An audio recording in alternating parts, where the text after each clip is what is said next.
I just want them more nice, yeah.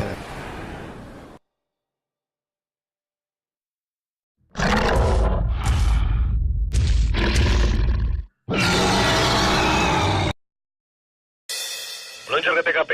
Siap, 86.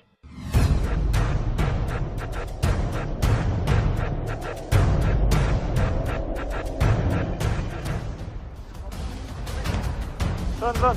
Dan kami juga menemukan sebuah kendaraan bermotor yang berbonceng 3. Wah, siapa ini yang angkatan rider? Kereta Om. Iya. Kalau kau udah ada kayak gini nggak punya STNK SIM, wah. Ternyata surat-suratnya lengkap. Aceh kalian? Iya bang. Udah berapa lama di Medan? Baru bang. Terus kenapa bonceng 3? Karena nggak ada kereta yang Emang nggak ada kereta dibolehkan bonceng 3? Memang nggak boleh bang. Memang nggak ada kereta. Hah? Ya minimal antar dulu satu, jemput lagi, antar lagi. Bala itu bang. Kalau udah bala, pasti dia tidak. Enggak, mau dari mana tadi nongkrong? Konser, minum, kopi. Terus? Ini mau kemana? Dia mau balik rumah. Apa lagi? Saya mau tidur. Besok minggu kerja. Itulah saya bilang, antar dulu satu, balik lagi, antar lagi. Hidupkan dulu bang ya nggak ada mah. Bisa dulu di awal gitu. Kalian nggak punya minyak lagi. Kalian nongkrong beli minum bisa, tapi minyak nggak ada. Kurang kira-kira sampai nggak dorong lah. Karena dekat bang.